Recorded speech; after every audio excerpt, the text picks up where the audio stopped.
All right. So sorry about that, everyone. I'm not sure if you had jumped on, but we had some technical difficulties. So at this next couple of minutes, if you don't mind, just share this particular video. I'm not sure what was going on in my internet there. We are good. So let's get this in here. All right, we got some people popping in. I'm gonna go ahead and share myself, and we will get this show started here very shortly. All right, I see you. I see you all coming on in. Awesome. Keep on sharing. I'm going to do the same if my phone allows me to. It's interesting how things are happening like this.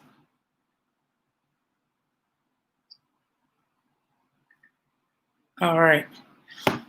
All right, people, I'm gonna wait just 2 more minutes and we'll get this conversation started. Just 2 more minutes. I see you all trickling in.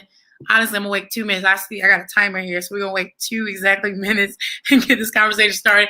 Because now my nerves got the best of me, but it is just the fact of my life. Today, work is kind of crazy. It would not. I thought I was gonna be here on time, but I wasn't. So we're still gonna make the best of the time. I'm not gonna the whole time, but I do want to make sure people are sharing, just for the fact that I know this conversation is something that people have been telling we need to have it, which is true. We definitely need to have this conversation, and I'm thankful and privileged to have 2 wonderful men of God, Black men, who are willing to jump on into this conversation. So again, I got 1 less minute for them. I'm gonna bring them on in. 1 last minute. 1 last minute. All right.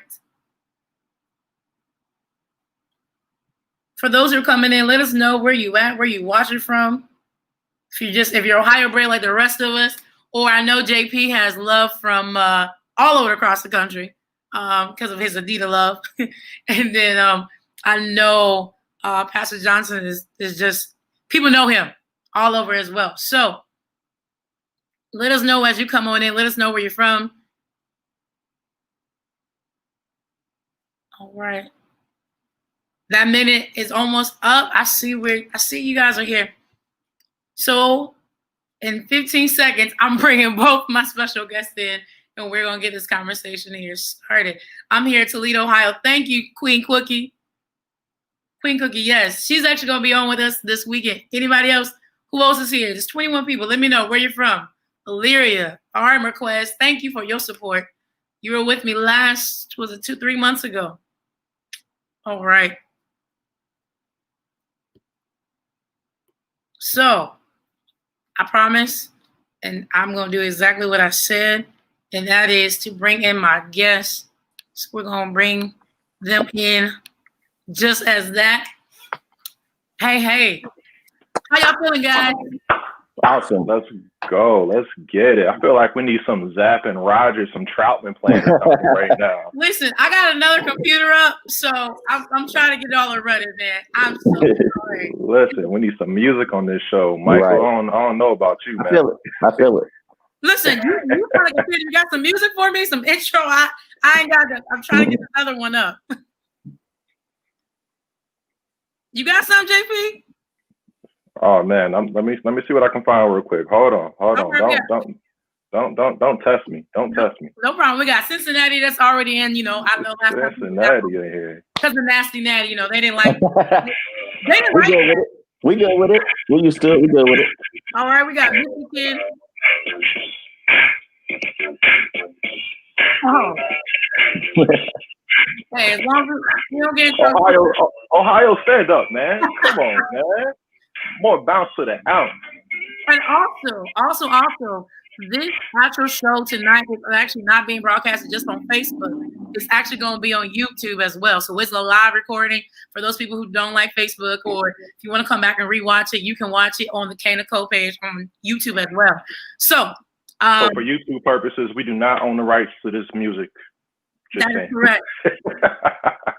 So look, let me read my little notes because I don't want to forget anything that I intentionally want to say. So first, that is thank you, JP. Thank you, Michael, for saying yes. For being a part of this conversation. It's very much needed conversation, and I am hoping that tonight that we're going to educate those people who don't look like us. At the same time, bring relief and refuel to our community. I see Miss Johnson has made it. I'm so thankful for her presence at the community. Yes. Listen, I thank you. I'm gonna be obedient and try to keep him beyond the time within the time I told him. I'm gonna be hopeful because y'all both married. I'm single, so I have nothing but time. But let me write this. Let me say this because I wrote it out and I want to make this clear. And I'm gonna say it slow. As we've all been in this, pandemic, right, since early March, it should not have caught us by surprise that there has been not just one, but several cases where African Americans have been wrongly murdered in plain sight.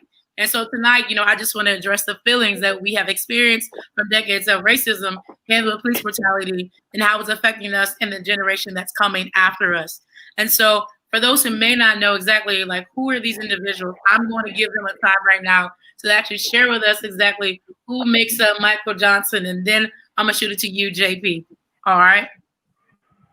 All right. Well, as you said, I'm Michael Johnson. I am the pastor of the Living Water Ministries right here in Cincinnati. I am also my secular side is I am a mental health therapist. I'm an LPCCS. I work with people ages 7 and up. I do a lot. Especially this year, I do a lot with people with melanin and helping them deal with a lot of things that we're going to talk about tonight.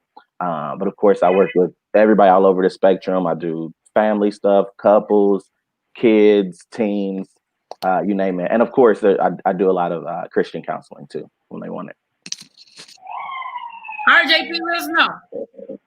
Hey, what's happening, family? My name is James J. Payne, born and raised Dayton, Ohio. Currently working in full-time ministry with a nonprofit organization called Young Life. So working in youth and adolescent ministry. Michael, this is right up your alley. Literally just took some of our leaders to get trained through the National Behavioral Health Council to make sure that our leaders were mental health first aid trained and certified for these next 3 years, man. So this conversation, to your point, little sis, is unfortunately overdue, but yet still necessary at the same time. Living in the Big Apple in New York City, been here for 4 years, and ready to rock and roll. Thank you, sis, for having us on this evening. Listen, this conversation, and I got a chance to talk to James yesterday, and Michael. We've already talked. I appreciate our bond, even though it's social media related and spiritual because we're brothers and sisters. But we didn't talk before this, but I already know this show gonna be fired just because I got you and him on it. I don't know why we started Monday night like this. Honestly, y'all know as preachers, y'all supposed to let the get better. It does get better over days, but you don't let that come out heavy. Then the people don't even know they don't want to come back. But I hope they do. Because every night is a different conversation. And this night we're going to try to pack everything in. And I know we can't do everything. And I know you can't speak for every Black man, And so, Michael, I do want you to come on the speed of the therapist. But of course, you're a Black man. So anytime you feel that you speak on that side, speak, So I just want to shoot this question first off was, have you personally ever experienced racism? And if so, what were the details of that experience? Either one can take it first. I'll kick it off. The first time that I can really remember going like, oh, that was racist, was when I was 14. So here in Cincinnati, they used to have this program where they would help like 14 and 15-year-olds get summer jobs. So it was my first time really getting a check. And I remember, I'm gonna put them on blast because we here. I went to Brooks Brothers on 5th Street, right by Fountain Square. I don't even know if it's there anymore. They just filed for bankruptcy, so you all right. Oh man, I don't feel bad at all. So, I went with my dude, Josh, and we were in there. And the nice little cashier, she kept following us around, asking us stuff. And, we sitting there like, she's just gonna keep following us. So of course we walked out of there with nothing, knowing that we're two teenagers with no bills. We could have bought anything in there we wanted to. But because we looked a certain way, she kept following us to make sure that we wouldn't steal. So that was the first time I really was like, oh, okay, this is what it feels like. Yeah. And I immediately resonated about that age that you mentioned, Michael. When I think about the first time that I experienced, and I'll quantify this a little bit, first time I experienced behavioral racism was maybe about 12, between 12 and 14 years old as well. I was probably, just in middle school and playing ball and wanted to hang out with all of my friends. And I'll never forget, I wasn't able to go over one of my friend's house because he said, my dad doesn't let people over like you. And man, that was the first time I ever experienced anything like that. But I want to speak a little bit about that quantifier, sis, about behavioral racism, because I think it's a loaded question, to be very honest with you. As we talked about, just in preparation for this conversation, because I think as Black people and the people of color, no matter where you come from, if the hue of your skin is not Caucasian, if you are not white, you were actually born into racism. So the first time that you experienced racism, unfortunately, was the time that you were born. And we can go down redlining. We can go down and how that has impacted, and it's a domino effect, and how that has impacted the educational system, and how the educational system has just continued on through college for us to not necessarily be able to have equitable and not equal, but an equitable opportunity. Man, that's a whole nother conversation that we can have talking about racism. And I want to throw that first question out there because there has been certain situations in our community that we've seen nationally, locally, and sometimes people try to put themselves in a shoe that doesn't fit them. And so I wanted people who are watching us to feel like, are these people even worthy of saying, oh, they know what racism like? Maybe you're Black, that doesn't mean you face racism. I know that may sound really dumb, but there is some people who may never have experienced this. I don't know how, but I'm gonna just throw it out there. Maybe a small percentage. I'm not gonna, tonight our job is not to throw everybody collectively, because maybe some of my Black people may feel like we're talking crazy tonight because they've never experienced not racism, and they believe every cop, that not even the ones that we have seen that are faulty, have done anything wrong. So I wanted people to at least see who we're talking to tonight. So here's my second question. It kind of follows up the same one. And this is not just a Q&A, so I don't want people to think we just got questions, because this is going to flow into a conversation. But do you ever believe that you've ever been racially profiled, whether it been in your neighborhood, shopping in a certain store, even just I don't know, even at a restaurant that they don't think you should be at? I mean, have you ever personally been racially profiled?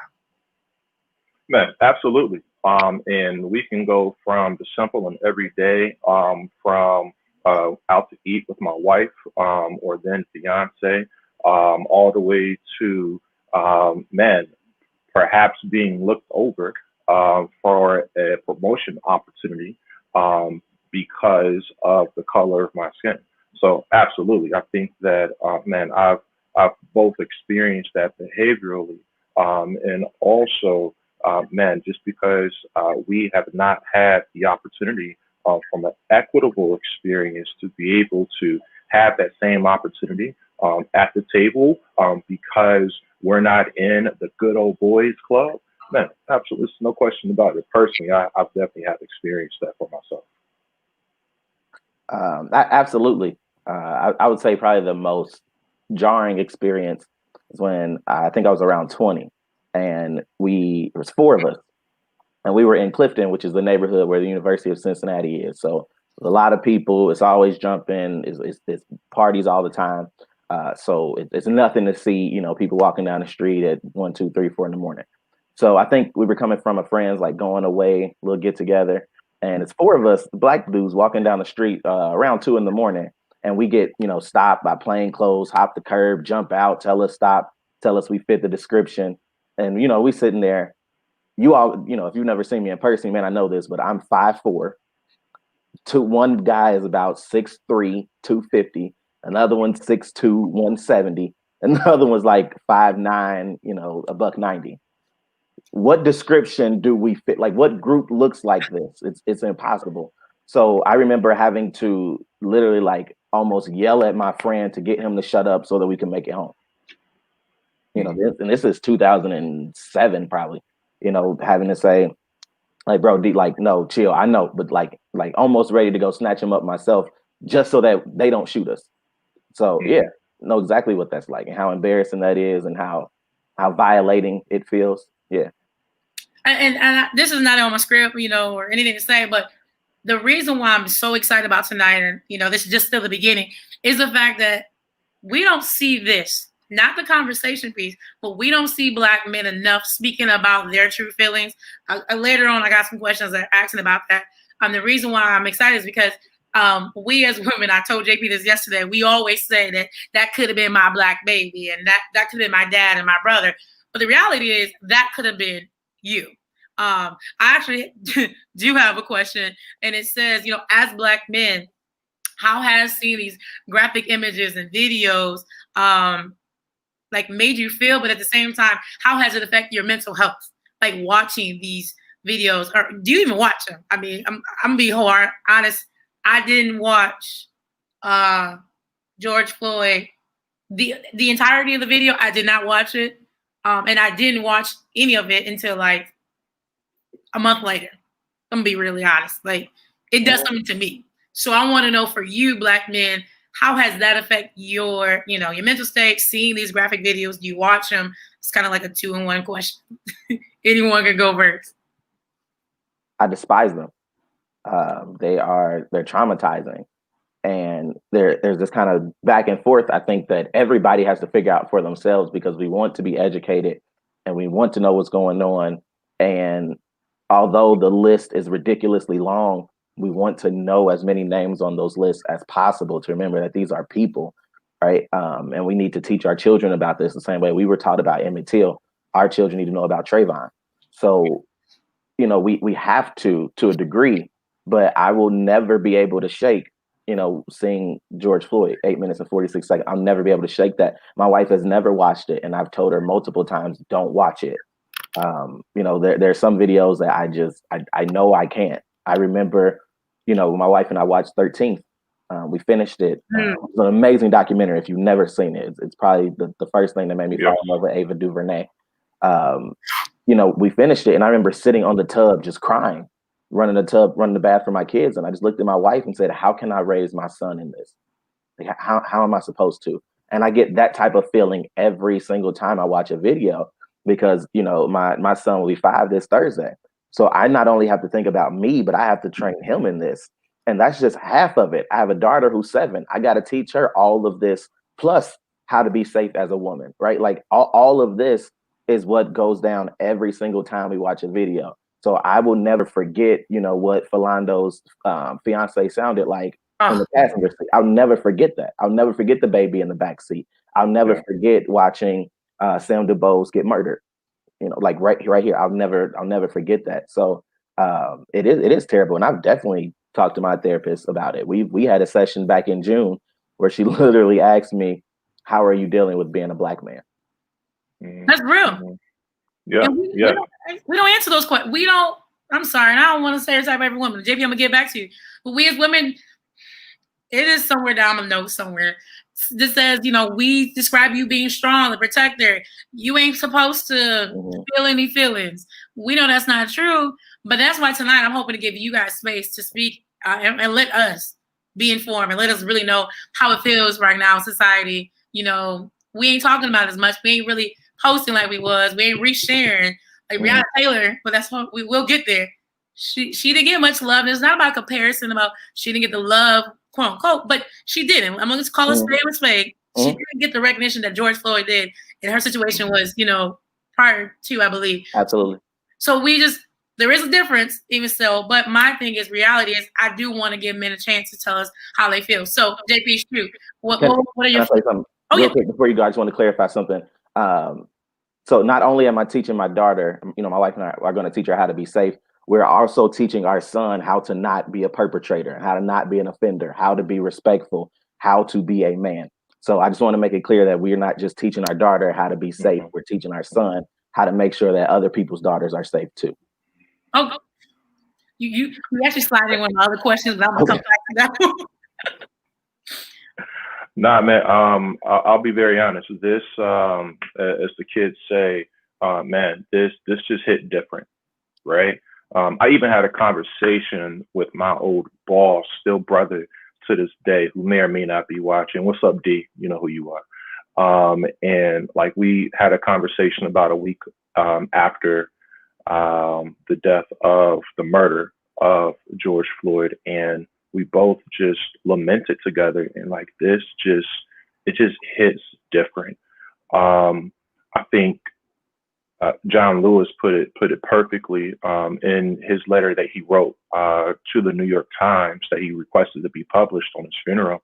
And my brother just said it himself. He said, John Lewis said that, I mean, his Emmett Till moment for him, that was the catalyst, is our present day George Floyd. And since I'm just like you, and I'll be very honest, I still have not watched the entire video to this day, because I don't know if I can handle that, to be very honest with you. It literally, I'll never forget, my wife and I, we were away Memorial Day. This happened Memorial Day weekend, and we came back, and I didn't have to go to work, do anything for the next 2 or 3 days. And I just couldn't feel. I was just numb. And I really couldn't describe why I was feeling that way. But man, like, I know that, here's my pastor hat, my spirit was vexed. Like it's never been vexed before. Man, so those were the raw emotions that I was feeling. And I'll be very honest, man, what really broke the ice or snapped me out of it, and I can't recall the young man's name, who sang, he did the mix up the songs, and the reverb or the chorus goes, I just want to live. And man, I laid in my bed and I cried like a baby. Wife was at work. She probably is listening or watching and hearing this right now. I cried like a baby, because that's the cry of the Black man of 2020. We just want to live. That's it, man. And that's where I am with it right now. Man, y'all saying this, and I'm not even being funny. I know I'm in this room that got air conditioned, but it ain't the air conditioning that got me like chilling. Like, this is real. It's crazy, because I don't think I realized what it was gonna take to do the show with y'all. Because when you talk about being numb, and I'm just obviously taking from the standpoint of being a female, we talk. So me and Michael and JP, I want to say, went along the same lines of, I've talked to you guys, I think, back in June and July. My goal was to do this in July, which is Minority Mental Health Month, which is the reason why the show was supposed to be, aired in that month. But the reality is, my own self could not do this show. I was not stable enough mentally to control this. So I just could not. I couldn't do it. I just couldn't do it. And I'm glad I'm in a better state of mind that I can actually, talk about the show and have you guys on. And I think it also gave us some time, since the latest murder has been months away. We're able to kind of be a little kosher of how we talk about it. So I see that my father has commented. He actually is a cop. So I'm going to read his comment in a minute, but it follows up to this question, which is, growing up in a Black household, how was racism taught to you? And in what ways did your parents, give you guidance or tools to help you, I said, stay alive and be safe? And I believe now, current 2020, you know, as you said, you're a parent and you are a parent as well as AP. I believe we're teaching our children much younger now what racism looks like earlier than we had been taught as children. I could be wrong. I know we're all fairly around the same age. I feel like I was taught, but not to the same degree I'm taught now. I feel like the way I'm teaching my niece and nephew is completely different. So the question is, how was you taught about racism in your household? And then what tools or guidance, you know, what direction did your parents give you to stay alive? Mm-hmm. Or stay safe?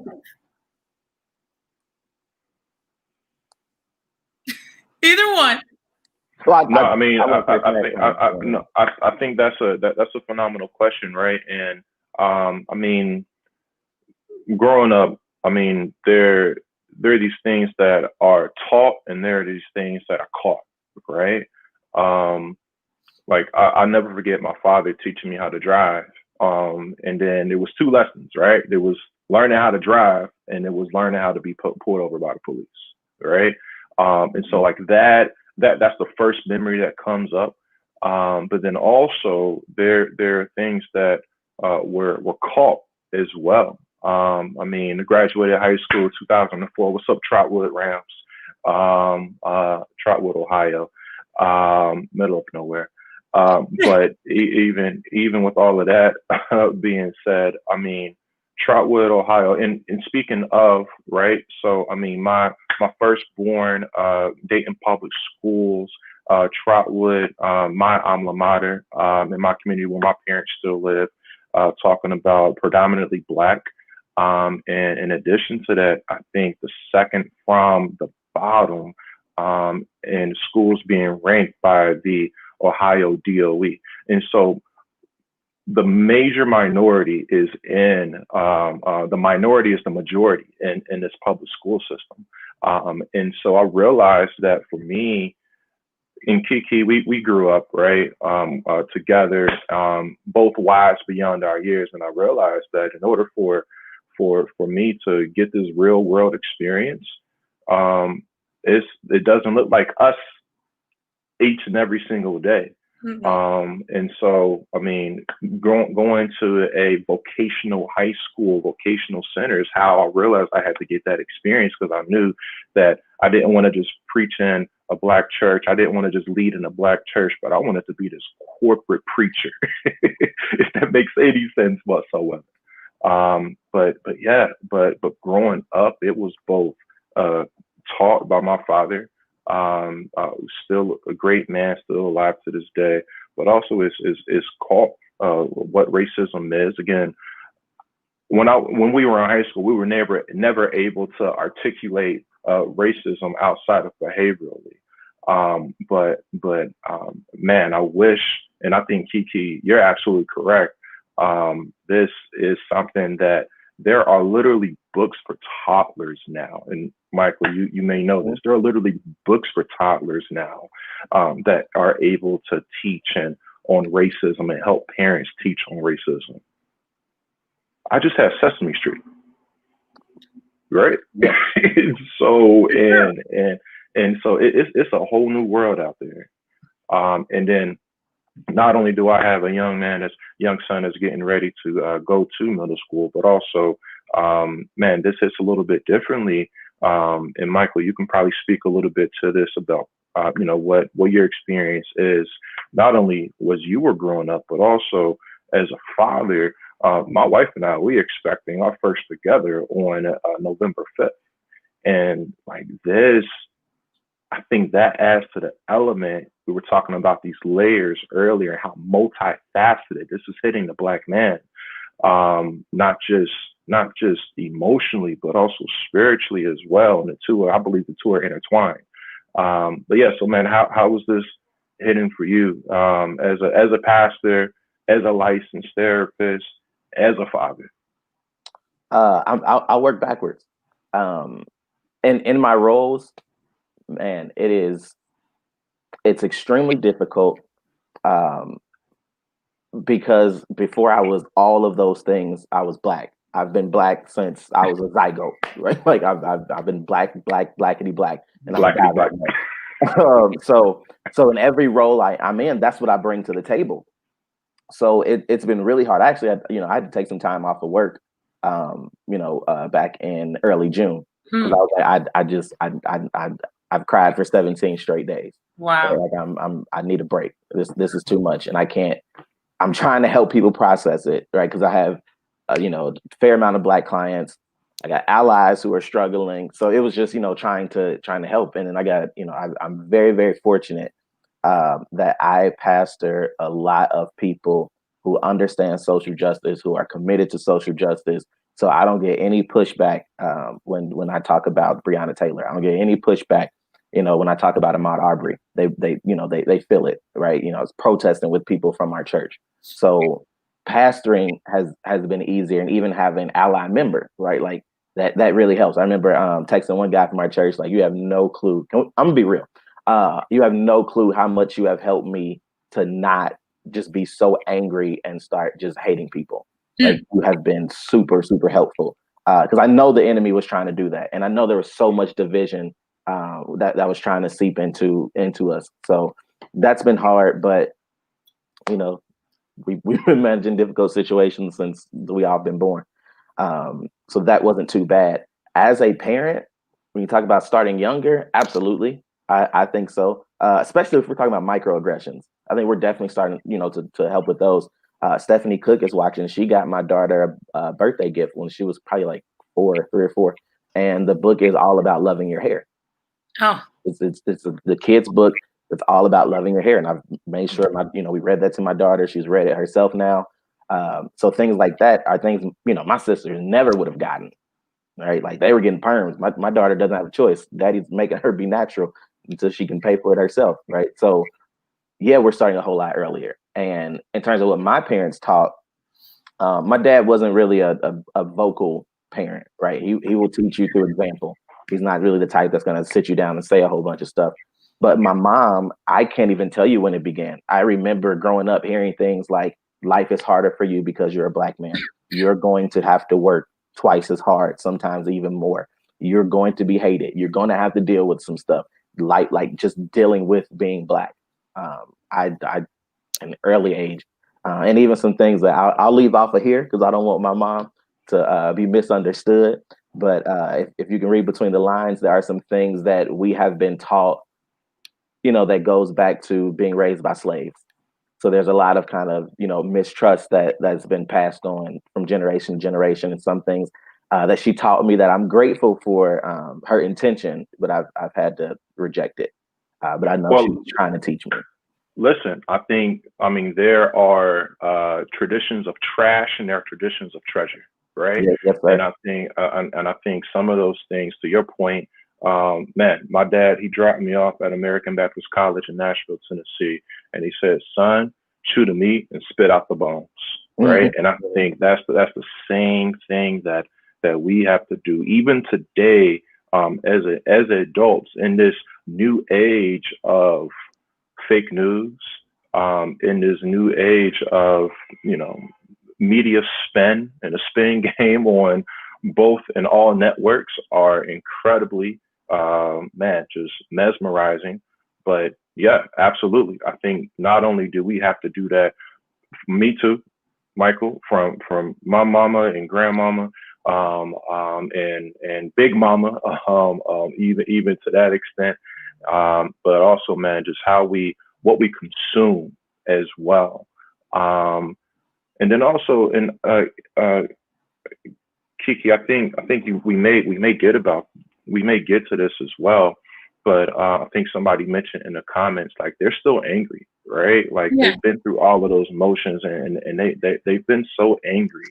And I do think it's incredibly interesting how God's timing is, in that, I mean, this didn't happen outside of the coronavirus, where there's nothing else for us to do but to read about this, consume as much or as little as one may or may not.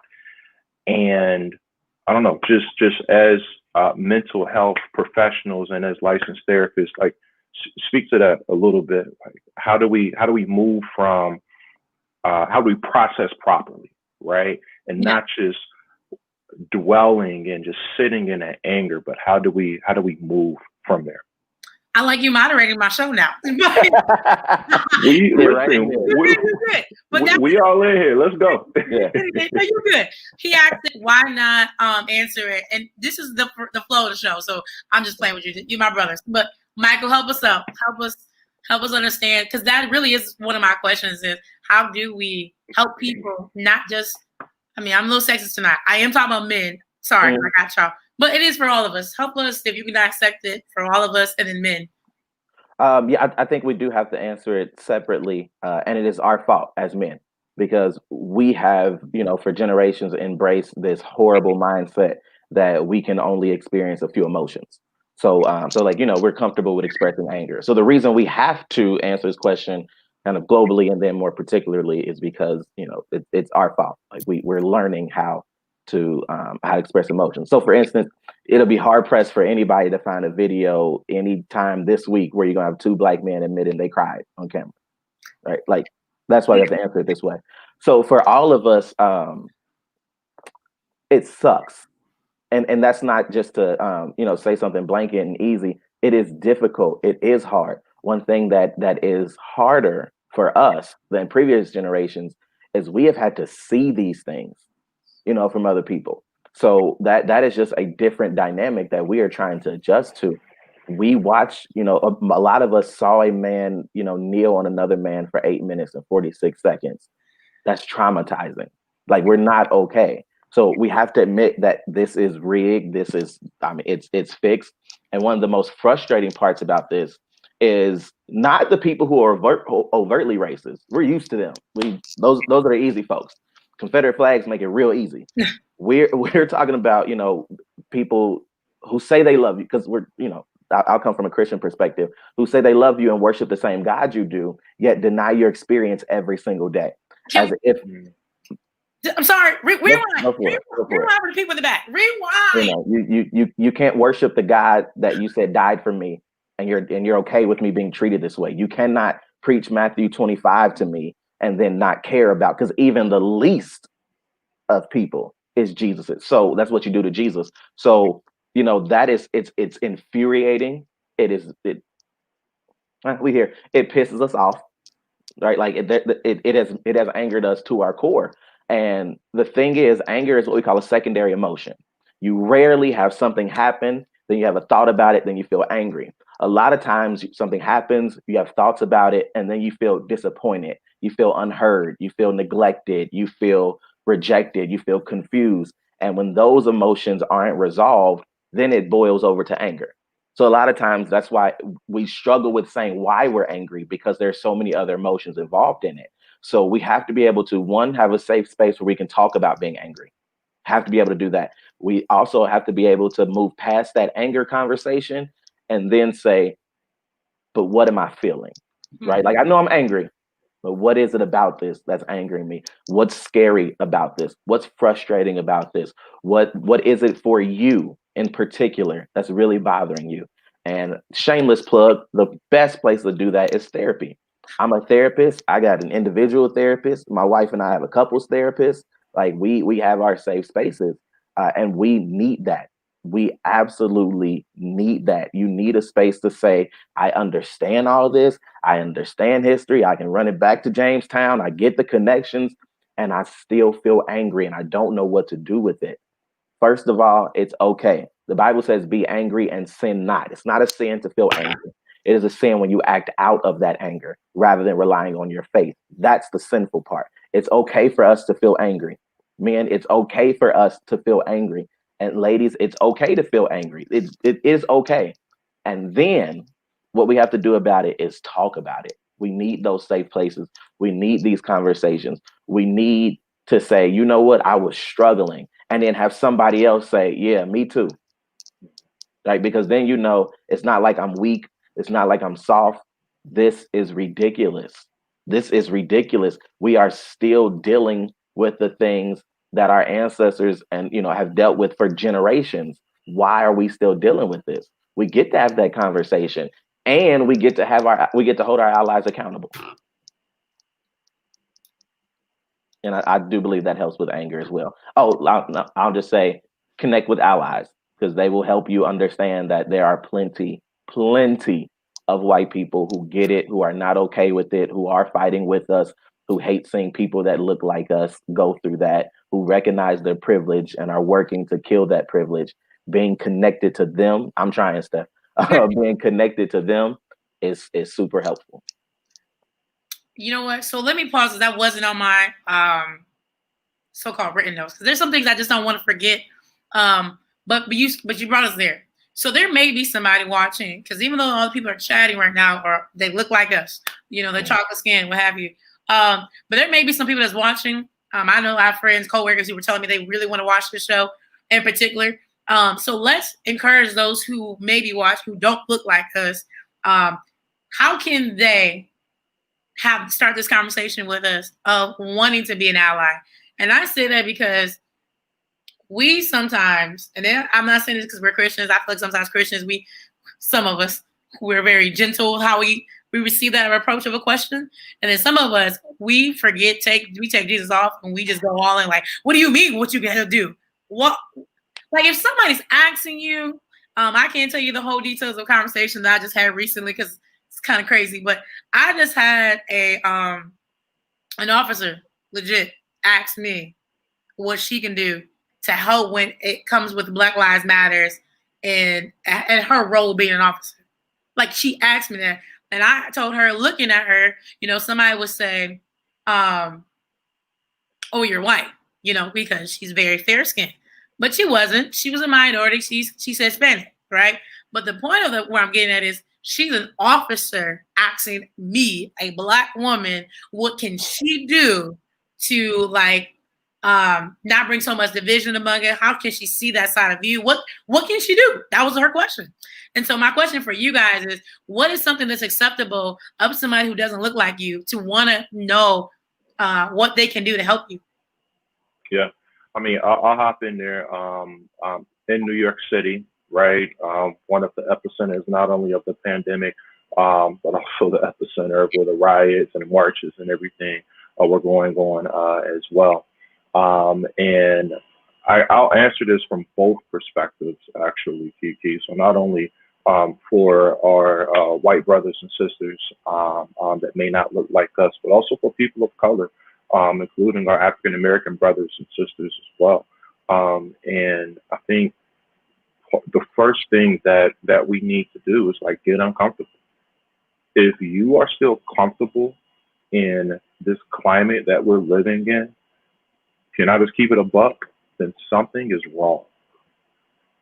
If you are still going through the same motions and nothing has changed, something is wrong with you. You can DM me later. I'll respond to your message.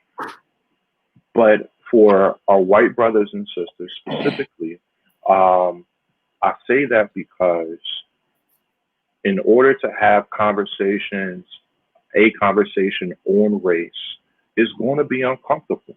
And there's nothing wrong with that. To be able for any person of any racial identifier or ethnicity or background, whatever it may be, to be humble enough to ask the question, what can I do? Yeah. Then let's lean into that, right? And I want to quantify what the getting uncomfortable, what does that look like? Man, there are books that one can read, or even one can listen to. I am a fan of Audible. This is not a paid advertisement. From Price of Entry, from White Fragility, all the way down to Advanced, How to Be an Anti-Racist. And there's books all the way in between, right? People may say one thing about one book or one thing about another, but I think, listen, if people are reading and wanting to figure out what can I do, then listen, that's a starting point. And even for my Christian brothers and sisters, you ought to Google Jamar Tisby and the Color of Compromise, because both the Black church and the white church has been complicit in causing the racial tension that we have now. And then I'll echo what Michael just said. as well, and that is talk to somebody. If you are in a faith community, you ought to be in a small group, and I will say that is having some type of discussion and dialogue on this. Perfect example. My wife and I, we go to a predominantly white church. This is one of two church contexts that I have the opportunity to work in. And not only did we just finish up with a African American sociologist that walked us through how race has influenced America since before the inception of the company, but now we're literally going through the 8-part series of the Color of Compromise. And now, not only have we talked about how racism has impacted America since before the inception, but also how the church has played a role in this as well. And my wife and I, most of the times, are 2 of maybe 3 or 4 Black people in this small group of 12. And oh boy, it's uncomfortable. And I don't want to be there sometimes. I love y'all if y'all watching. But I've realized that we have to lean into this uncomfortable conversation in order for us to be a conduit of change. Get uncomfortable. I couldn't agree more. I wasn't being rude and looking at my phone. I was adding that book you mentioned. I knew you was. I knew it. Yeah, thank you. No, I will answer this one very short. I agree with everything JP said. I will also say Google is your friend. Google's absolutely your friend. There are all types of articles and stuff you can read about how to approach this and what you can do privately. The other thing I would say is please understand that for some of the Black people, we are extremely angry, and we've been educating people for a very long time. We've been trying to get people to understand what BLM means for years. And so the person you ask and that particular day, they might not feel like explaining anything. They might not want to respond to an inbox. They just might not feel like it.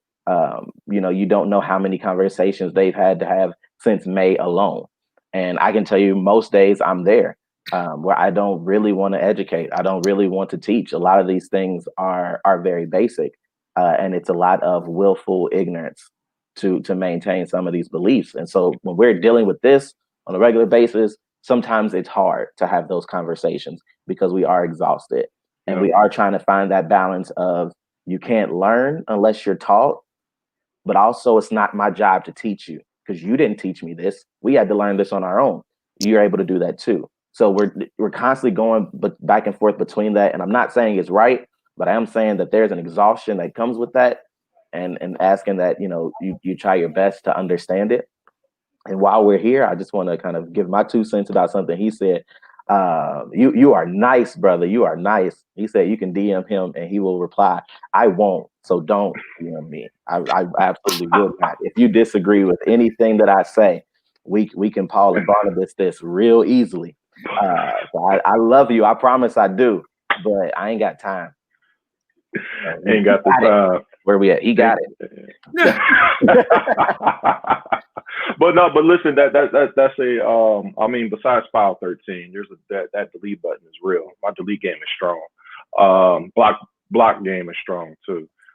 Kiki, you shouldn't have put us on here together. No, listen. Listen. You shouldn't have put us on here together. Well, but you do know the northern part of Ohio and the southern parts of Ohio are quite different. Once you hit Columbus, y'all are better. We know. Not special. But let me bring this in because I just did. My father has said something. It's not because he's just my father. Am I saying this? But my father is a cop. Or was a cop. And so my views, because I know we talk about racism, it's a blended conversation tonight. And so growing up, I've always had a respect of police officers. So when I see these, heinous, murders, these ugly murders that happen, and people always are getting on these cops. And when you saw with George Floyd, it wasn't just a white cop. It was like a white cop. A young African, it was a black guy. He was fairly new.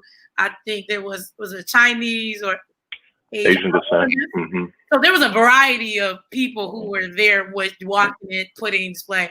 And so I'm gonna just put this up here so we can read it all together.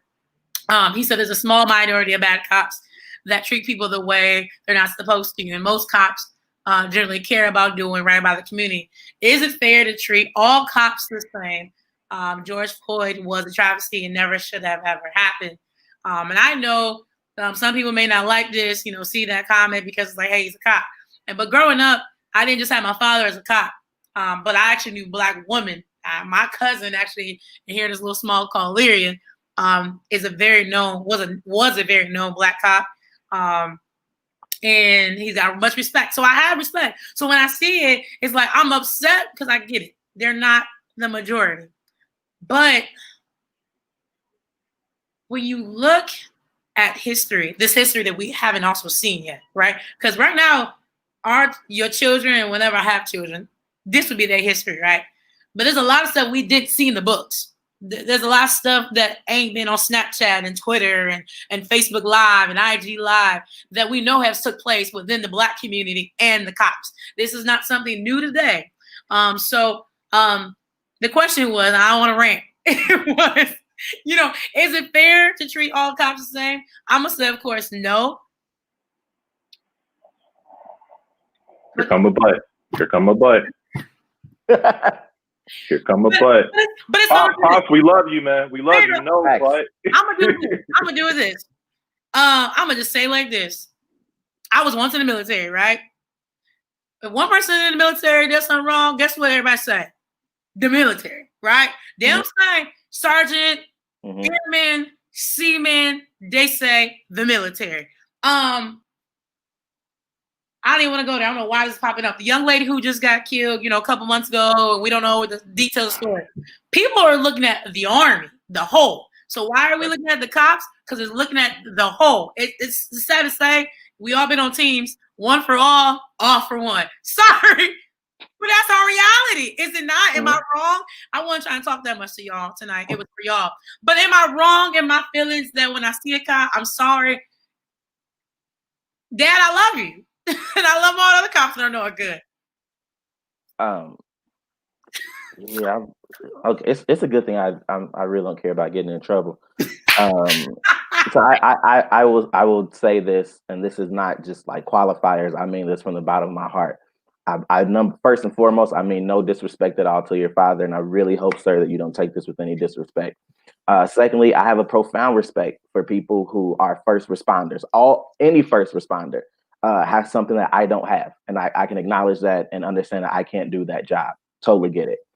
To answer his question about is it fair? Yes, it's 100% fair, and here's why. This is different. This is not a couple bad apples, because I can say this, and I can say this as somebody who has had overwhelmingly more positive interactions with police officers. I worked in community mental health for 7 years.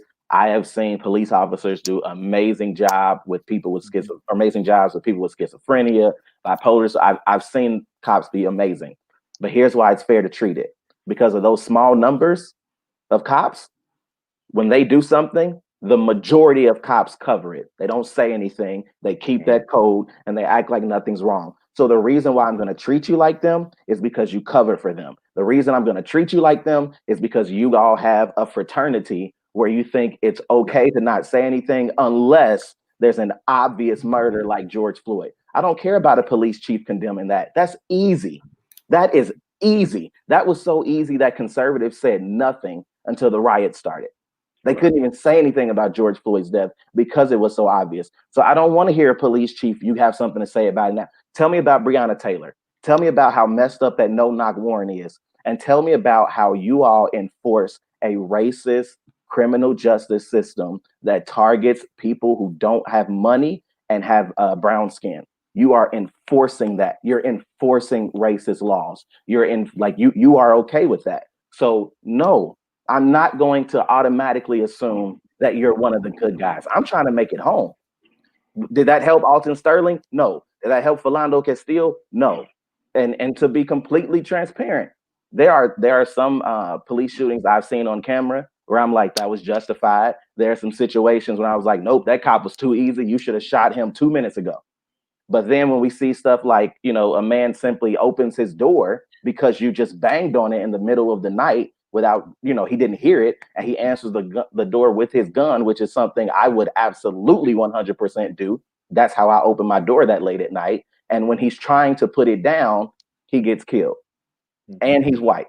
So why in the world should I think that you all have this training that allows me to trust you? Sorry, you're gonna have to prove it. The same way that the system looks at me as if I'm guilty until proven innocent, I'm gonna treat every single cop that way. Sorry, I'm really not sorry. My job is to make it home. It's not to care about your feelings. Stop covering for them, stand against them, and I'll have a different opinion. Absolutely. I mean, there's not too much else to add to that outside of what our sister already said, and that's just further explains what Michael just mentioned, and it's a complete systemic issue. And while I don't agree with abolish the police, I will say yes, there needs to be some defunding and some reallocation of funds because number one, if there's not get this, there's not a national standard that the police have to meet in order to be a policeman or woman. There's just not a national standard, national base. It doesn't exist. So until there is systemic change, then absolutely, we need to defund, reallocate resources so that there can be community policing. Which I will say New York City has been one of the pioneers of. It's not perfect, but it is a step in the correct direction. And I literally know those coordination police officers by name and literally have their numbers in my phone. We talk regularly. Like that's an example of what moving in the right direction looks like. But yes. If there's one bad apple, and like my brother just said, then all of y'all are bad apples. Well, and it's going to be proved. You're going to be guilty until proven innocent. And my sister even said it. She said, when she said most people put all Black people in one category, and we ain't all the same, and that's very true. And I know there's a lot of conversation being said and about this, and I just want to ask him. My dad said, and of course I was going to answer it just because I've seen it a lot. I mean, it is what it is. It's sad to say, but can I jump in with the comparison? And JP, you can fill me on this. Mm-hmm. I get called a crook as a pastor. I get told I'm stealing money from people. I get told, I'm sleeping with this. Like we hear that all the time, and we know.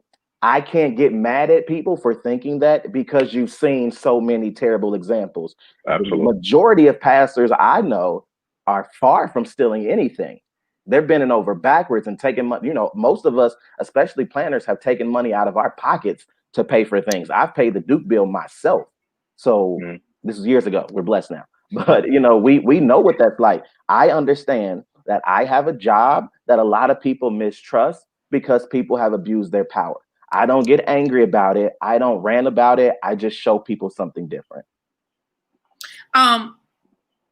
So here was one of my questions for you, Mike. Something we kind of touched on, but kind of, I know we're talking about therapy. I'm big on therapy. So help me with coping skills as well. The question is, what have you done to help yourself and others to protect their mental state of mind? And this is just across the board question with racism, police brutality, just living in 2020. Okay, let's just go there. I feel like we have now have a spirit of fear, and not just a spirit of fear is just like general, like a spirit of fear where some Black people feel like this is our in reality. And I told you this yesterday. I was going to bring this up every show. We know we are months away from an upcoming election, right? And so with this upcoming election, yes, I've been following you since last week when Biden chose Kamala Harris. I love everything you had to say, Michael. With this upcoming election, some of us, it's a lot to say. It's a lot to say, right? It's a lot to say. So let me build up for this question. It's a lot to say. There's a lot of fear going on that, and when I say reality, that this might be forever, it says it's fear playing on that some of us are going to vote Trump back in. Okay, let me just call it what it is. Mm-hmm. The fear is that even if Biden and Kamala Harris do get in, there's still going to be some stumbling blocks. We know they're going to come, obviously, but we're talking about within the police and Black color folks, not just Black people, because I don't want anybody else who is a minority, who is still brown skin, wherever you are, that ain't white, to still know that you in this, because let's be honest, there are still children that are still caged down in the southern borders of Texas that nobody ain't talked about in years and months, okay? Right. And they're a minority, okay? And so the fear is playing on every part of our lives. And let me make sure I put everything on. The fear for the unborn children, like JP's children, his child has not been, it's not birthed yet. And so fear is playing a part of all of our lives. And the question is, what do you suggest? I mean, besides just therapy, of course, I'm a big advocate, but what are you suggesting for us to do to protect our mental health in these situations? I mean, yes, we're talking tonight, but November is here. November's coming. And then January 1st comes, whoever sits in that White House. And I know that's a lot of loaded question. I know I put many hats on it, but it's easy. If we're gonna be here, we got a black conversation. Let's do this. And I'm not gonna be left on this island alone. I got a partner. We're gonna tag you in a minute. Let's go. Come on. The biggest thing, and I know this is gonna sound ironic considering the current platform, but limit your social media usage as much and as often as you need to. And I will say specifically Facebook. Here's why. You don't know these people a lot of times. And a lot of times I see people get into debates and arguments with people who are not very intelligent. And I've seen people list all these beautiful points to articulate their argument. And even if you don't agree with their conclusion, I'll see the person they're talking to use things like the straw man argument or change the topic or say things that don't really matter. Like if somebody says BLM and they say, well, black on black crime, why would you argue with somebody about black on black crime? Black on black crime is a myth. Black on black crime does not exist. A lot of the crime is about who you are around. And because of things like redlining, a lot of black people and Jim Crow segregation, a lot of black people still live around other black people. So when you commit a crime, 9 times out of 10, it's going to be around somebody that you are, or be on somebody you are around, right? So why would I argue with somebody who doesn't understand redlining? Why would I argue with somebody who doesn't understand how we got here? If he shot him, where did the guns come from? If the drug trade, I was listening to something today that talked, where they quoted Ice Cube saying, we don't have boats, we don't have planes, we didn't bring this in here. So I'm not arguing with somebody who wants to talk about the result and not deal with the beginning, right? We're not going to argue about the fruit. We're going to argue about the root. So why would I do that? And even if I'm just on Facebook minding my business, I'm still subjected, to all these crazy comments. Not anymore. Not anymore.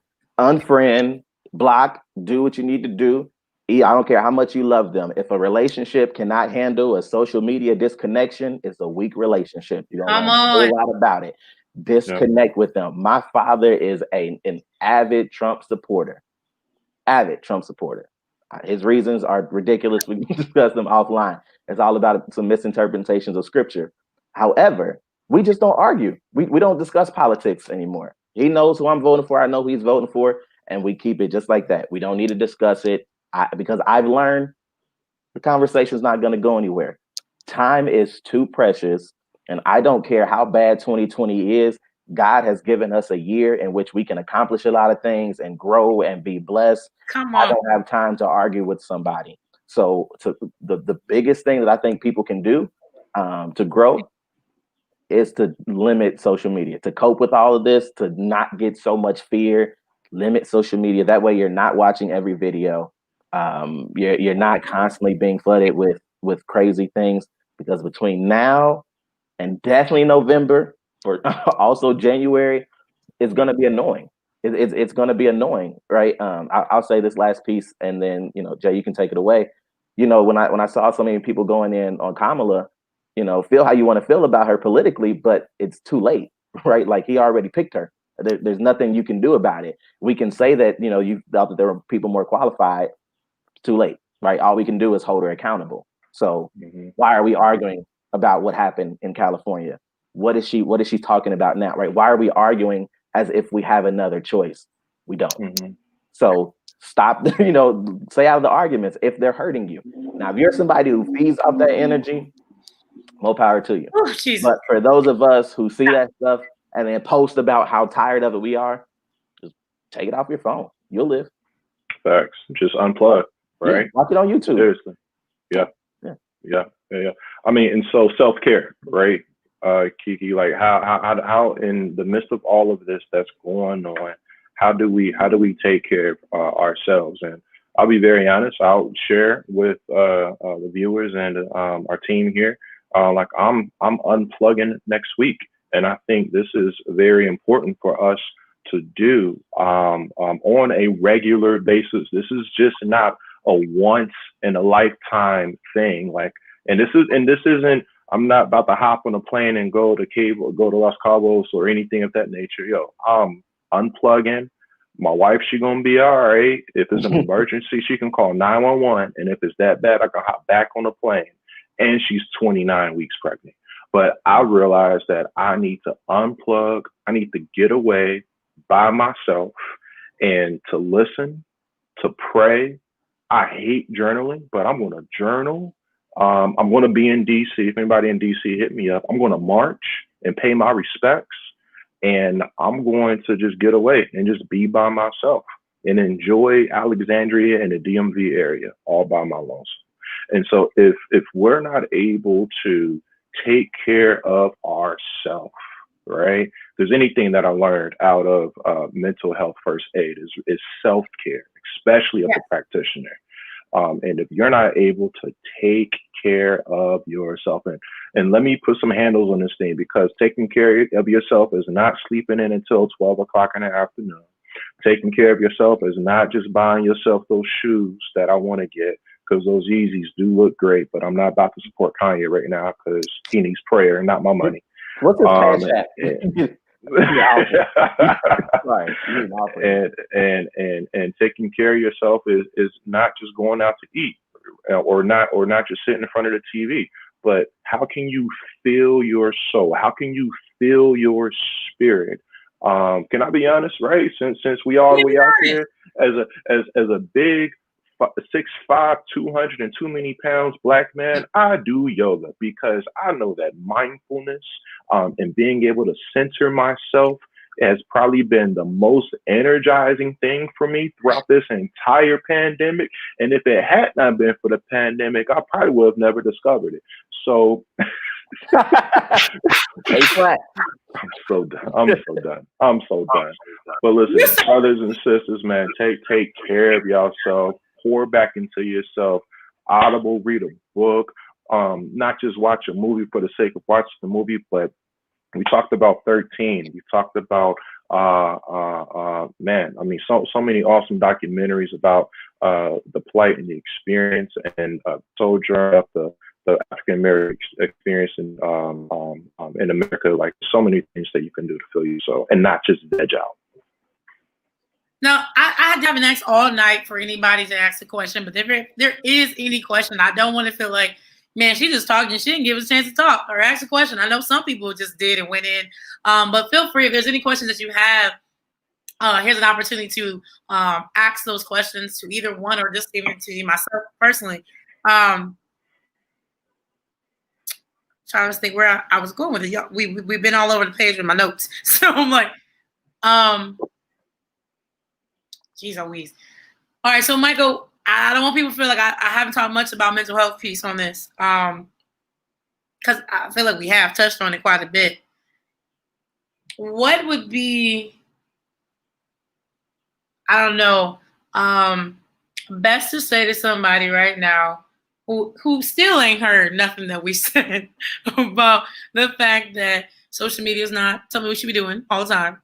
The fact that being angry right now, it's okay to be angry. I think we should make sure that's we make that clear. It's okay to be angry, but there's a time and a place for it, just like everything else is for it. So in our mental state of mind with all that's going on, so let me just try to take it away from police brutality just for a hot second, because racism, the reality is it's always going to exist. So what is a measure to take repeatedly? I guess we should say. I don't know if that makes any sense. With our family, for the fact that let's go back to what we talked about in May. The fact that we don't like to talk about stuff. We always say what happens in this house stays in this house, and that's kind of saying we kind of still are in that same type of mindset because we still have family members who don't want to accept the reality of what reality that we live in right now.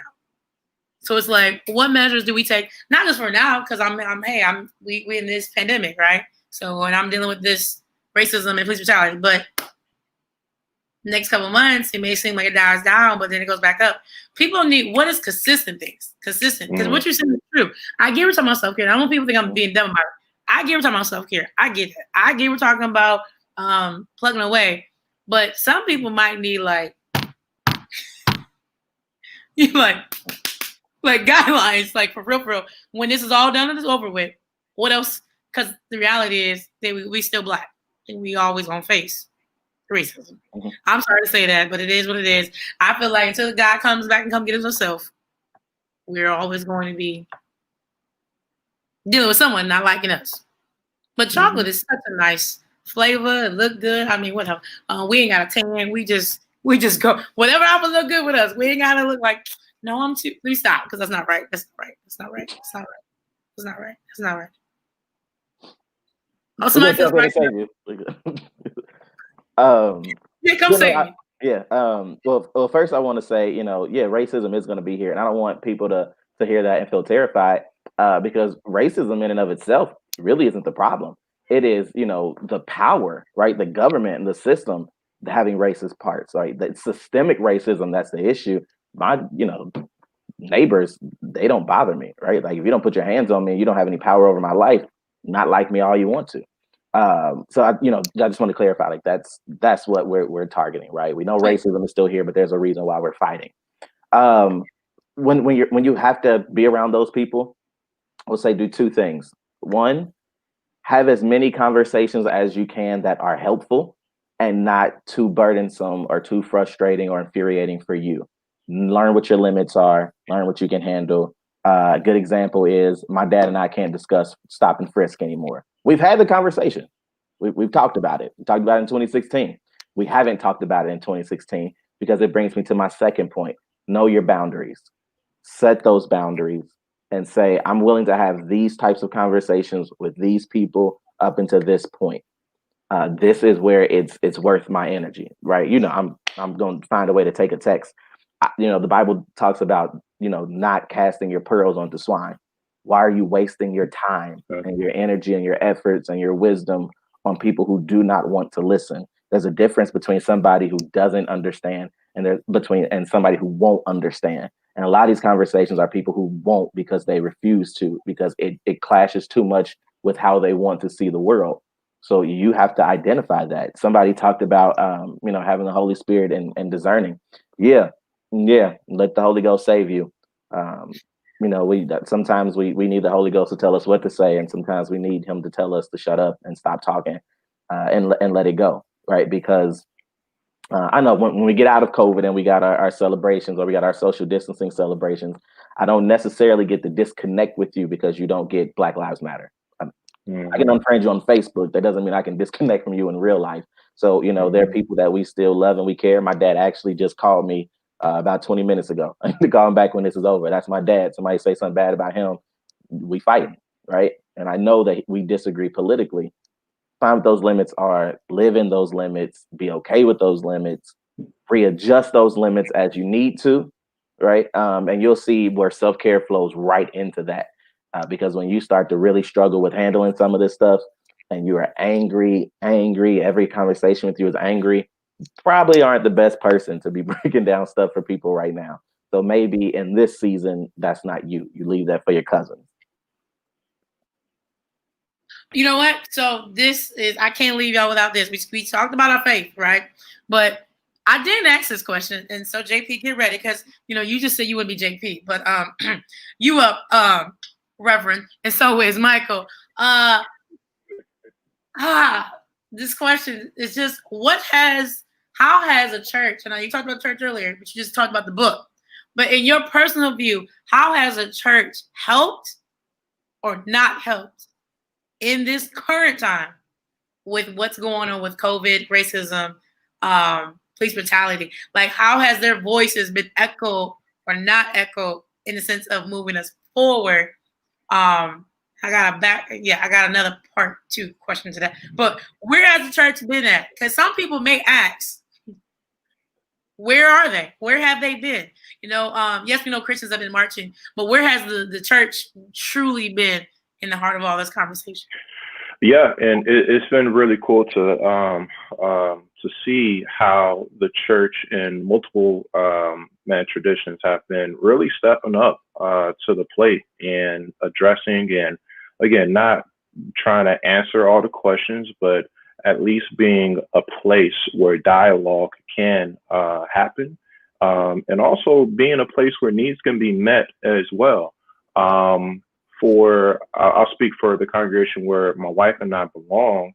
It's been, and this is really interesting, and I'm interested to hear how your churches have responded similarly or differently.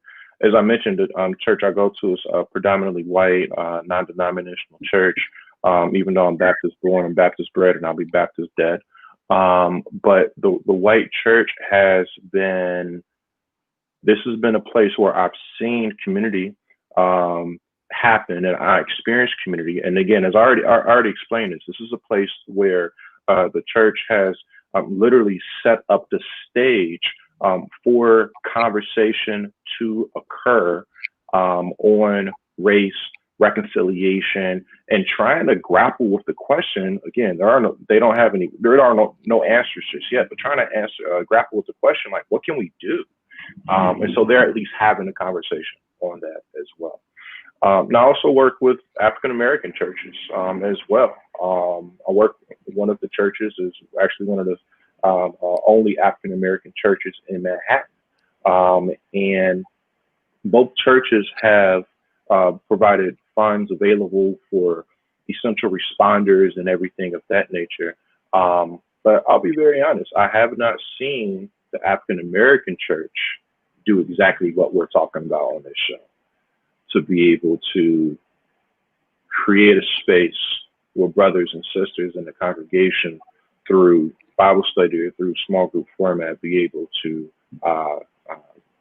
create a place where conversation can happen, and where a person doesn't necessarily have to put on a mask, but they can just be themselves, and they can just freely express how they feel and what they're going through, So that's been my personal experience about how I've seen two different traditions try to tackle what's going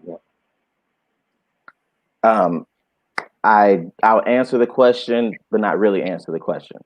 So when you say, what does the church personally, I don't like the church conversation, because the church goes from Lutheran to non-denominational to PAW to Baptist to Southern Baptist to me, getting to high school and learning that there were white people who were Baptist, because I didn't know that was a thing. Just like you, born Baptist. So, the church is huge, and the church has racists in it, and the church has liberals in it. So I think we have to everybody has to answer the question, what has the church you attend, or the church that you would pay attention to? That's why I love what Jay said about that's his personal experience. And he's speaking about what he's seen, which means I can't come up here and dispute that, because that's what he's seen. So I have to incorporate that into my answer, because that is true. I can't tell him he's wrong.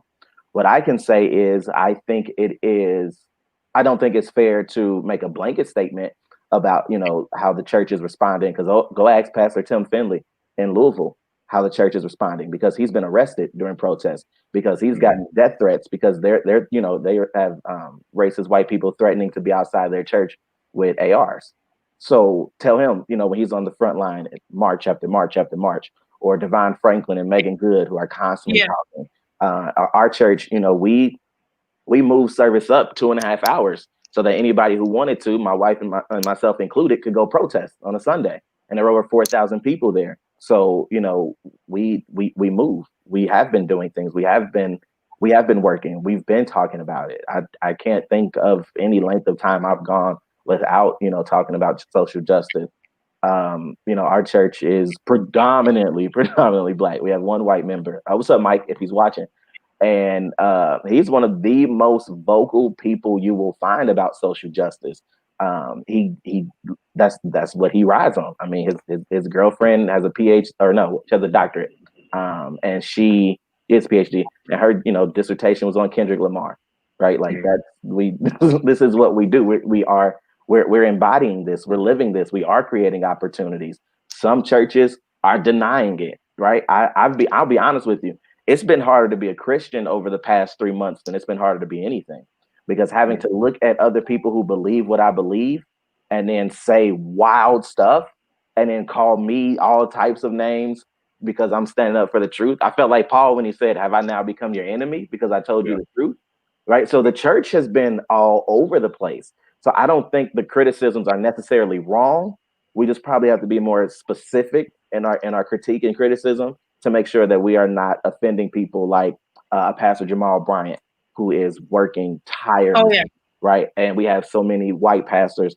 Stephen Furtick has been on it, right? Like using his ridiculously big platform to push for change. So I think we just need to be specific and be very careful so that we're not offending people who are standing up for justice in the name of Christ. True. I just had to ask that question. I recall, and I know you follow Mark Moore. Yeah. I remember there was a time. So this needs to go back on that conversation, but I know there was I believe that's a pastor here in Ohio. We won't say no names, but I believe he ain't here. I can tell you that. There was a conversation. He ain't a date neither. But go ahead. I'm in New York, so. Here in Ohio, I want to say it was Columbus was the big church. The pastor who said what he said. I didn't catch it all, but I remember there being a conversation piece about that. And so I just wanted to see where some people might ask the question, like later, like you didn't ask the question about where's the church at. So I wanted to ask while I have you both here. But before we leave, I'm gonna ask this last question that I have here on Facebook, and then anything that you guys want to add into the piece that I did not get the chance to ask, because I am going to be mindful. I did tell you I'm gonna keep the time, but if there's something else, I have nothing but time. I'm single. I'm still single in this piece. So, but next time Michael talks to me, hopefully I won't keep saying that on lives that I'm yet holding on. But all right. So I know we talked about it, but Nicole might have just jumped in. Nicole, who used to work with me and JP, has a question. Yeah. Says, what is the biggest tip that you can give to white people that do want to support the Black Lives Matter? I know we talked about it earlier. She might have just jumped in, but what is the biggest tip? Or if there's more, you can go on there. But so Stephanie is looking. I don't know if she's looking because of what I just said about this preacher in Ohio. Nah. But I think I must say your pastor knows who that is. He just look up north. But I'll text you. I'll text her. Okay, all right. I don't want that. I can't get in trouble. I don't know nobody goes to church, but there's always someone who's an online member to somebody's church nowadays. So who knows? I'll give a short answer, and JP can rock with it.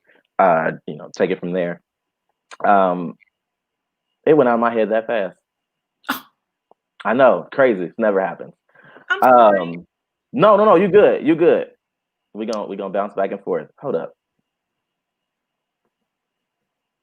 Well, we talked about it a little bit earlier. No, I was gonna say I'm one of those people who doesn't pretend to have everything together. So I'm good, but sometimes I'm tripping. Go ahead. No, you good. You good. Let me think out loud and rehash what we talked about earlier today. Nicole, we used to work together at Adidas. This is a TNA write-up, by the way. Love you, sis. But anyway, time and attendance write-up. She was late. It was a dad joke. I'm sorry. But not so. Yeah, we talked about it earlier today, and we talked about like getting uncomfortable, right? But that's kind of ambiguous. But I think if we can boil this down to the single and singular largest thing that a white person could do, what would that thing be? I can jump in while you think. Yeah, let's do it. I remember now. And it connects perfectly with what you said. It's very uncomfortable, but have those uncomfortable, challenging conversations with your friends and family members who don't have melanin. Challenge some of the things you've heard, because that's where the change is going to come from.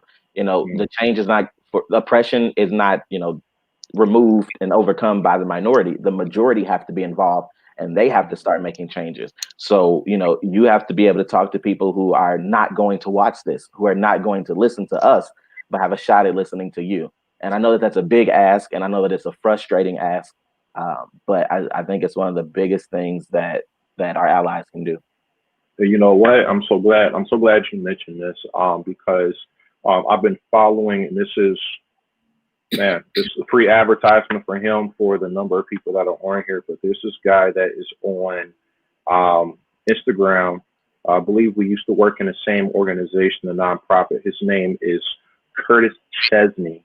Born in the hills of Knoxville, Tennessee, and lives in North Carolina, I believe, or something of that nature. But literally, what he's doing, he's been going through and sharing his family history. So I'm going to delve into that, getting uncomfortable just a little bit before we wrap up. And that is not just, there it is, right? You have to be uncomfortable to make change. And so, like, literally what he's doing is he's delving into his family history, and he's doing it publicly in a very amazing, put together way. I think he's written a book on this. He's posting regularly, but it's not just, just this fly by night guy who's just making random posts, but he's done research on his family and how they used to own slaves. And so he's speaking out about this to your point, bro, from the inside out as a white man whose family used to own slaves. So speaking up and speaking out and getting uncomfortable, I can only imagine how he's probably been cut off from his family members that have been the benefactors of all of that wealth, I'm assuming, perhaps that has been passed down from generation to generation. But also, I mean, even Nicole, in our day to day, and we see it, Black people and white people and people of color as well, speaking up and out against microaggressions. I know you mentioned that earlier today, because it's, I think, what we have seen, the macro aggression that took the life of George Floyd and Breonna Taylor and countless too many others were only a snowball effect of the microaggression that you and I chose not to say anything about. Sure. I think it was a very good question for me, Lisa, and I with. But JP, I know you probably got some burning issue that I did talk about. Michael, there may be an itch there, just maybe a small itch there. I want to, in this last moment, of course, I just want to say thank you for both, but I'm not ending it off this. Y'all go end it off for me. So I'm saying thank you. Again, Michael, look, I was playing a tag with you, just to get you away. But it's because I value your voice, your mind, and I just appreciate you. You're rare. I told you before, you're a rarity to find a Black male Christian therapist. That's just, I know you said you had another person that we need to get that person connected as well. But it's just a rarity, and we need to just continue to show people that we are representative. And that's one thing I didn't mention earlier, so I may be saying I'm stopping, but I'm not stopping. One thing I did want to mention earlier is when it comes to cops and how we feel about cops, this has always been my argument with anything. I just was trying to be a city councilwoman here in my city. If we want to be a part of the solution, sometimes it's going to take us getting in those positions and in those seats. As we talked about earlier about politics, we need to be in those politics. I've had this conversation off air with JP yesterday about how electoral college votes should be taken out because it doesn't make sense for us to be a democracy. You have electoral college votes, yet majority is there. How is it that Hillary won majority, but yet we got Trump? That don't make any sense. We're telling people to go out there and vote, but yet they're telling us, which is true, does my vote really matter? It matters, but then it doesn't make sense. You get what I'm saying? It matters, but it doesn't make sense that it doesn't get counted. And so I was going somewhere with this. All I just say is, in order for us to be a part of any solution, I believe we personally have to get ourselves in those seats, wherever that's politically, whether that's you want to be out there boycotting or protesting, you get out there, even if it's nobody but yourself. Just like tonight, there was 30 something odd people, and now it's 11. I don't really care who was here. The point, it was not about how many people are following me. Eventually, if you're doing something good, people will come. If there's a need, you do it. Don't wait for somebody else to do it. You do it. And so if with this conversation, I hope it doesn't stop once we click out of this. I hope people figure out what is it that I need to do to get this started. Obviously, we've heard it numerous times tonight is to learn how to get uncomfortable to start change. That's just the end of it. I'm rambling, but I have to mention this. Bernice King, just to mimic what you guys said. Bernice King came to Elyria 2016. And the one thing she told us is, you Black people invite your neighbor, whether it be somebody Black in your neighborhood, or invite somebody across the room that doesn't look like you over to your house. Not grab some tea or coffee at Starbucks. Let them come into your house. She said, let them literally see what it's like to live in your house. They can't stay the night. We understand that. But let them come over and let them see what life is like for you. Vice versa. You take yourself to where they live at and see what life is like. Because it ain't going to be just conversation. Sometimes people need to be in the room with you to see what your life is like. And even then, I get some people going to say they still understand that they don't need to feel exactly how you feel, but let them get a glimpse, a preview, a taste of what it is that you live in your own life. So I'm going to start with JP. Let us know, you can come back and write your handles. People want to contact with you. Any last words? I'm going to go from JP to Michael. Of course, JP, as soon as I told you that I wanted you was like, when and where, so of course, I thank you for being on this line as well. Your voice matters as well. I cherish you. Heck, you was my president for so many years. So this convention that we're a part of, so your voice matters. Love you guys.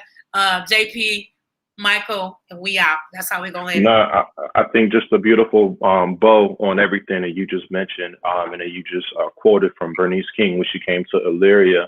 It's actually a quote out of, I don't know why this book sticks with me, but Building a People of Power by Robert Lethacom. And one of the quotes that he says is that growth is derived out of relationships. And so to that point, that Bernice King was making, and that is like, listen, in order for us to make real, sustainable, systemic change that's going to last and outside of our lifetimes and our children's lifetimes to come, is going to be through building those type of relationships. That's not at the coffee shop down the street, but it's inviting somebody else. And here we are. Talking about getting uncomfortable, inviting somebody else into your home to be able to have those type of conversations. So, this has been awesome.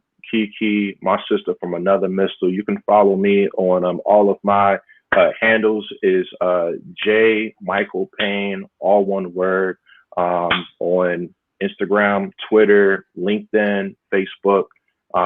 You'll find me and my work that I do there on New York City, in New York City, about what we're doing here. Continue this conversation with middle school students, high school students, students with disabilities, teen moms, and college students right here in New York City. So, thank you, Kiki. You're welcome. Thank you both of you. This has been super helpful, and I'm honored to be on it for real. I think so much has been said tonight, and that was just really awesome. And thank you to everybody who watched and all the comments. I really just want everybody to be encouraged. No matter how you feel today, the Bible lets us know that weeping may endure for a night.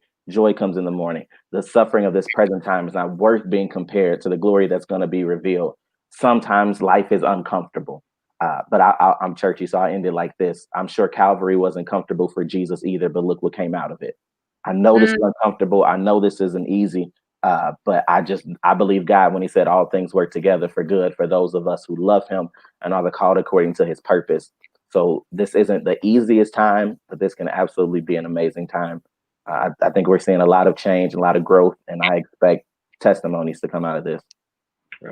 I lied. I said I wasn't coming back, but I got to tease tomorrow's show for you guys. For those who are watching, even if you guys don't get a chance to personally watch the show, tomorrow we're talking about the structure of the Black family and the absence of the father. There's no disrespect to any fathers, but we got to face these issues that have been in our families. And so we're going to start off nice with the family structure.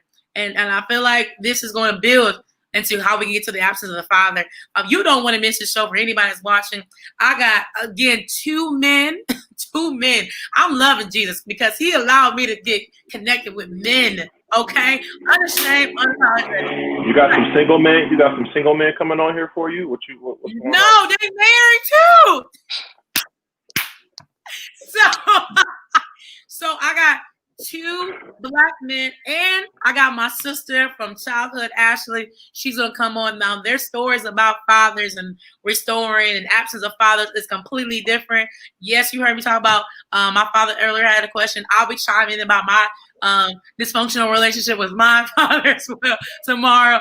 But and we don't have a therapist in the room, so just pray for us, Michael, because we may need you to chime in and look at us some comments for us. But I get off work at 8. That's the problem. I'm gonna try. We'll see. It's okay. It's okay. The problem is this: every last one of them is a preacher. So you already know where I'm going with this. So I got 3 preachers talking about the absence of father, and it's a bomb show every night. I'm not lying to you. Honestly, I'm not lying to you. I'm not trying to get y'all on here just to be on here or just to look at my face. But every show is great. If you look at the lineup, you'll see the topics are varied, and there's something that we talk about within closed circles, but we need to get out. We need to educate people. It's not just about my brown skin people look at me on the other side, but it's like Nicole and other people who don't look like us who want to know. There are people, guys, who want to know how can they help, or just they want to learn. This you can't get off this off a book, but you can get off this on Facebook. You can't get this, you can't read from a real book, but you can get on virtually. So if you don't mind, find the page, Candy Code Company, and just put the timer, get the reminder for tomorrow's show. It'll be on there later on tonight that you'll get the, you can click it. So you can watch it because tomorrow's show and Wednesday, it just builds, y'all. It just builds. Just look at the lineup. It's crazy. I've already talked to people from Tuesday and Wednesday show already, and I feel like I'm gonna cry tomorrow. So on that note, everyone have a great Monday night. I don't know if it's like Tuesday, but have a great Monday. YouTube. Yeah. I didn't tell them where to find me. My bad. Yeah. Where we gonna find you at, man? Here, good luck on Facebook. Hopefully she tagged me because it's Michael Johnson. But Twitter and IG are a lot better for me. It's Mike MIKE _ Jamal JAMAL and on Twitter and IG, Mike _ Jamal. All right, you two don't leave. And everybody else, have a good night.